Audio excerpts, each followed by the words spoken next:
You've got a customer. You're in business. Isn't that crazy? I knew if you talked about it, people will want to know what it is you're talking about, and it intrigues everybody. So you have a customer. So your job's not done. Don't forget, you need to follow up with them. It's a little bit scary when people get started. They don't really know what to expect. So I think it's my job to make sure that I kind of guide them through, especially the beginning stages. And I think it's important to keep in touch with new customers every 2 to 3 days. The very first thing I always say is, as soon as your package comes in, message me and let me know. And I usually get like a, woohoo, my package is here. And they're all excited. Sometimes they have it on the table and they show me a picture of it, and it's really exciting. And I woohoo right back with them because they're excited and they're also a little nervous. So you're there to kind of guide them along. And my first post, 95% of the time, is the very first day, the day after they gave me the woohoo post, is, hey, how is your pink drink today? People love to talk about their pink drink, and people have different reactions with it. And maybe someone might say right away, oh, it's a little sweet for me. Well, you can maybe give a tip to maybe put a little lemon juice in it.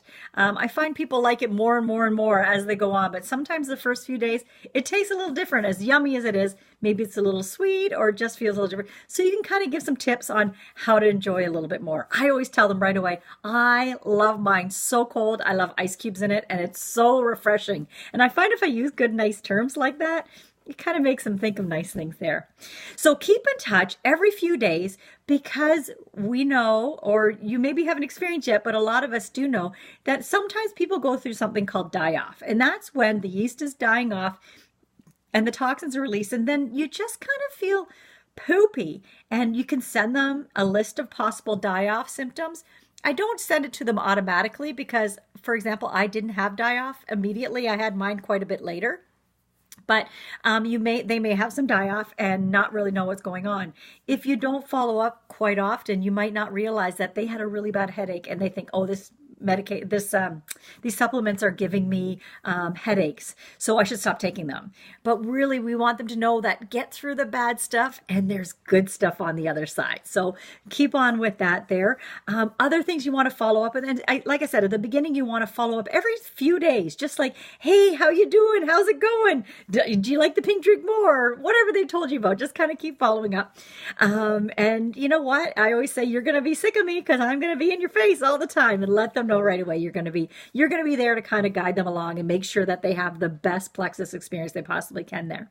Another question to kind of I find later on, maybe after the first month or two, I've been going through this, so I have found a couple solutions here. Sometimes I'll say, are you taking all your products? They'll say, well, I'm taking the pink drink and I'm taking the Probio 5, but I haven't been taking my BioCleanse because I forget while I'm at work. So I've come up with little tips for people. My favorite is I tell them to set an alarm on their phone. So I always say 10:30 and 2:30, set an alarm on your phone. And then what I've been doing is I go to the dollar store and I buy these little packages of little pill dispensers.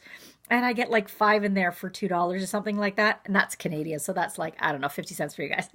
But I take those and I give them one. If they tell me they haven't been taking the product, I give them one and I say, fill that up, carry it in your pocket or work. So when that alarm goes off, you grab that, you take your BioCleanse. So just kind of help them come up with ideas of how to kind of get around anything they're having trouble with, but be there to support them. Don't be afraid to talk about crazy things that a lot of us don't talk about, like poop. We love to talk about poop. It's my favorite emoji, always has been. And my friends have all known I've talked about it forever, but some people are a little more uncomfortable about it. But we talk about poop a lot. We talk about gas. We talk about farts and stuff. We talk about all that stuff, and it's things that need to be talked about so that people feel comfortable coming to us another time. So follow up with your customers, embrace them, let them know you're there for them. And if you have a question that you don't really know the answer to, reach out to your upline leaders. They're all here to support you. Thanks, guys.